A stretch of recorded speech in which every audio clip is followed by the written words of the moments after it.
I'm pretty sure that playing video games my whole life has made school easier for me. My guess as to why would be a lot of times video games have to simplify complicated ideas to make them more fun. And I would guess that absorbing a simplified version of a complex topic would make it easier to learn the complex topic later on, somewhere down the line. So today I'm going to talk about education and video games, sort of. Not educational video games, though that would be fun to talk about too. So I was looking up the idea of like, does simplifying an idea make it easier to absorb complicated versions of that idea? Like, can I learn something complex by being taught it like I'm a child? So I looked that up and I found that that's a thing. It's called the Feynman Technique, and that's kind of what I'm going to be circling around this whole video. A lot of the details of the Feynman Technique, I'm going to be quoting this study that I found online. They cite some other sources. I didn't go double check everything that they mentioned, but it's all in there.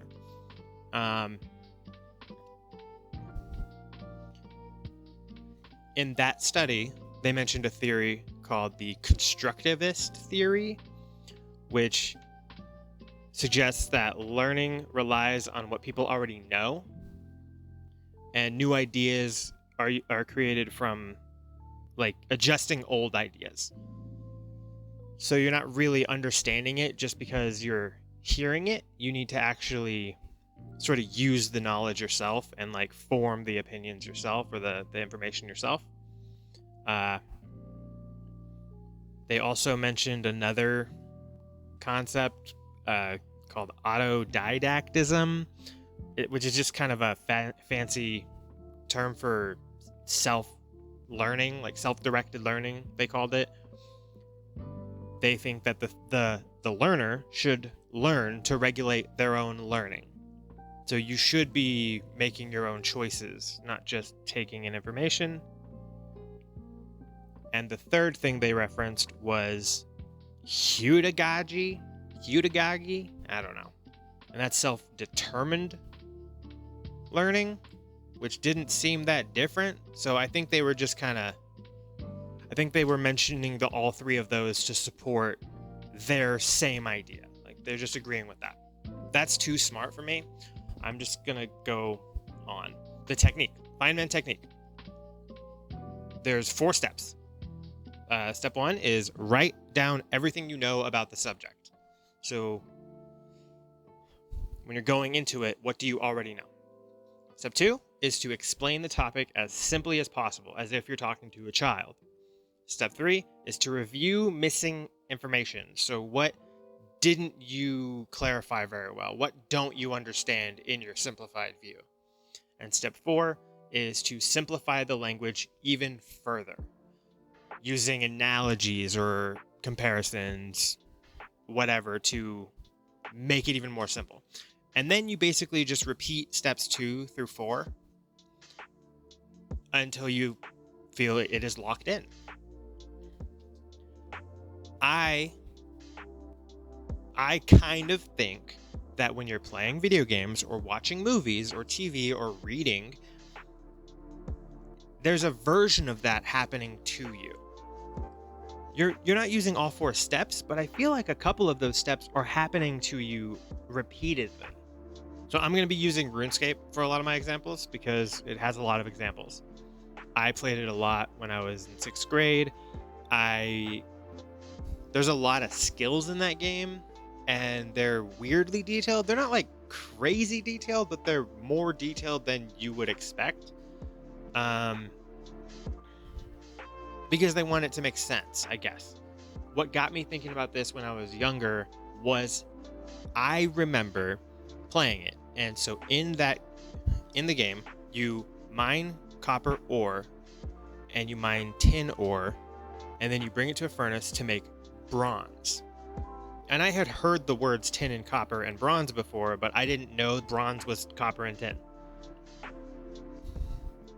But the idea of mixing two metals is now like, whoa, they do that? That's interesting. Then you mine iron, and it just turns into an iron bar. So I'm like, okay, so not all metal is a combination. That's interesting. And then to make steel, you take iron ore, you take coal, and it makes steel, which is very strange when you don't know any of this stuff, and you're just seeing, so this metal plus this metal equals this metal. This metal doesn't need to be combined with anything. You can just make iron. But if you put coal in there, it makes steel. And then if you take coal to the furnace, you can't make anything out of it because it's not metal. It's just its own thing. And as a kid, that was very complicated. Like, there's a lot of nuance to making metal. And it didn't make me curious about making metal. It didn't make me want to get into blacksmithing. It didn't make me want to get into blacksmithing or anything. But the idea that it's more complicated than you think, I feel if I were to take a class in the subject, I wouldn't be starting from absolutely nothing. I wouldn't, like, there are subjects that I've never even heard of, that I can't even think of right now, that if I were to take a class, I'd be like, I don't grasp this at all.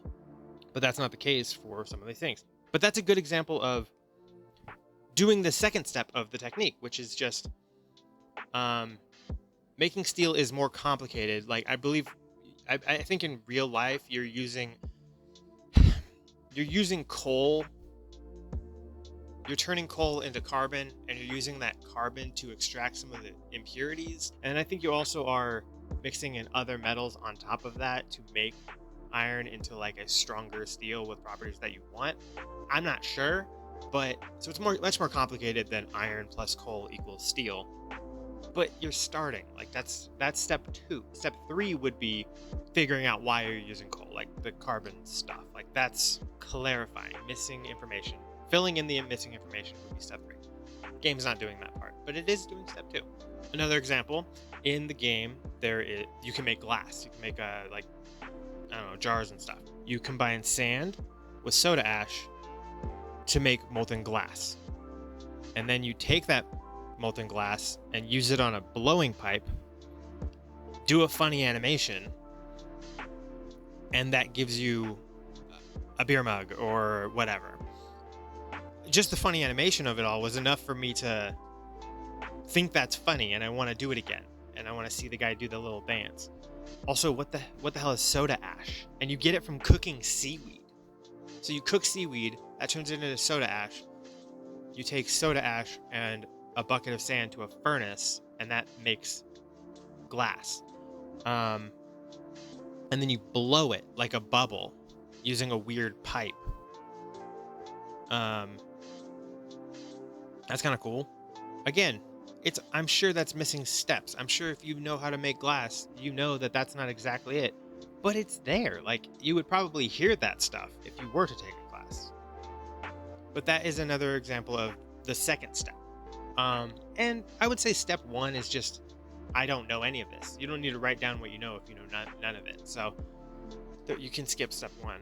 There's not really a step 3 in there either, but definitely no step 4. No analogy, no comparison to another thing. I wanted to do at least one hands-on test just to try it out. Blacksmithing and glass blowing are a little bit out of my depth, so I decided to go with cooking instead, because that's something you can do at home. And it just so happens that they released an official Runescape cookbook, and I have it. I've looked inside it, I've read a little bit of it, but I haven't actually cooked anything out of it. I'm not good at cooking, but I do enjoy it, and I have cooked plenty in my life. So I needed to pick something that I haven't already done, because that would be cheating. And I have never made bread. I've been a little curious, but I don't know anything about it. I've seen TV. I've watched people make bread in like YouTube shorts from time to time, but it's not something that I've actively invested time into learning. It's the best I got. And luckily, in RuneScape, cooking is already, that has plenty of stuff, but there's not multiple steps, except in the game there is a little gnome village where you can cook some slightly more complicated stuff. But because I don't really know what I'm doing, I thought this is perfect. I'm just gonna make it in the game. So for the test, I opened up RuneScape for the first time in a while. I found the gnome village. I got a little lost, but eventually I found a kitchen in a treehouse where they sold an old cookbook. So I had to actually read the book in the game to figure out how to do it in the game. Got all the ingredients there. They sell you can make dough in the game, but you can't make this dough in the game. You just have to buy the dough, which is lame because I need to make the dough in real life, but whatever. But you can make regular dough out of flour and water. So I did that once just to do it once, even though I didn't use it in the game. In the in-game cookbook, it says to place the dough into the bata tin, bake it as normal, then top with cheese and tomato, then put it back in the oven until the cheese melts, remove from the oven and top with aqua leaves. And that's it. You have your little gnome bata. I did it like 10 more times just to sort of get reps in game, because I'm not going to do it 10 times in real life. So that's how you do it. Pretty simple. You make the dough, you bake the dough, you top the dough, you rebake the dough, and then you put your leaves on it, your little garnish or whatever you want to call that. Simple. Also, the book came with a code, and it gave me this little outfit in game, and I think that's cute. Now, moving on to real life.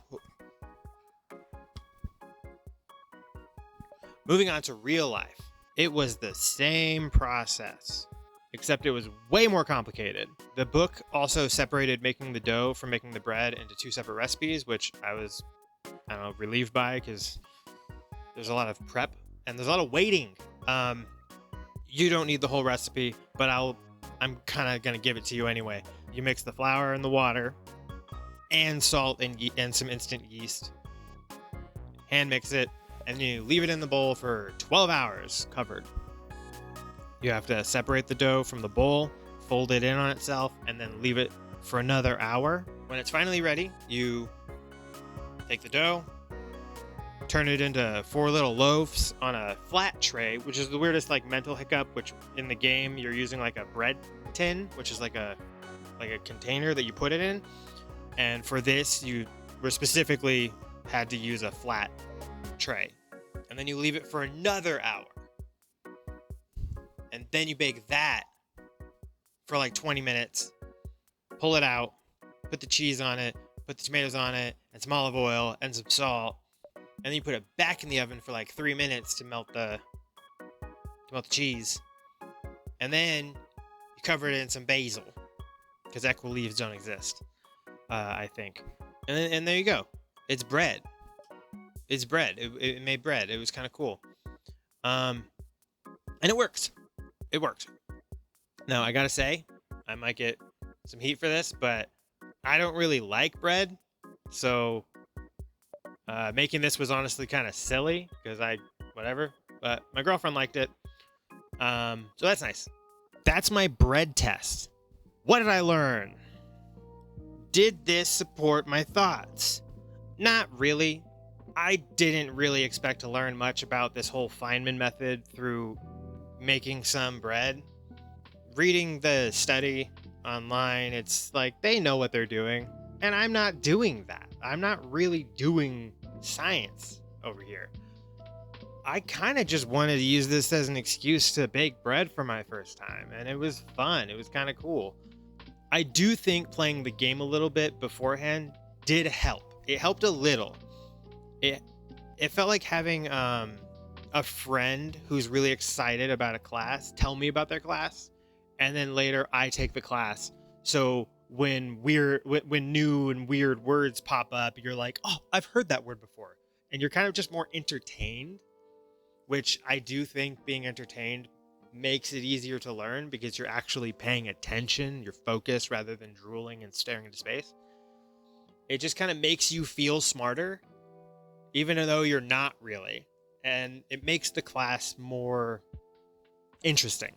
And interest is a huge part of it. That's the whole self-determination part of learning. You need to be motivated. So it helped with that. Anyway, but all that praise being said, there are two huge flaws with my RuneScape is using the Feynman method on you assumption. First flaw, none of these examples use the fourth or first step. None of the game is not using the whole technique. It's really just doing one portion. It's introducing simplified ideas. It's not writing stuff down for you, and it's not giving you analogies or comparisons. The other huge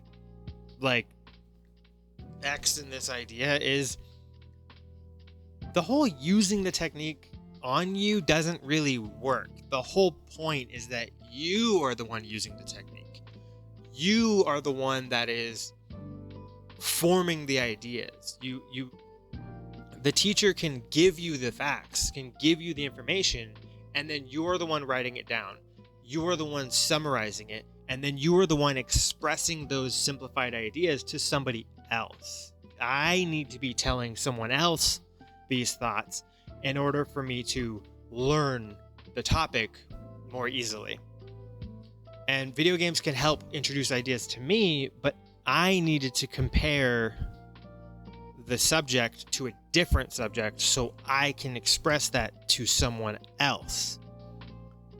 Rather than using the Feynman technique to learn about cooking, what if I used the Feynman technique to learn about the Feynman technique? So I would need to write down what I already know after having read the study. And then I would need to simplify and summarize that study so I can express it to someone else, like you.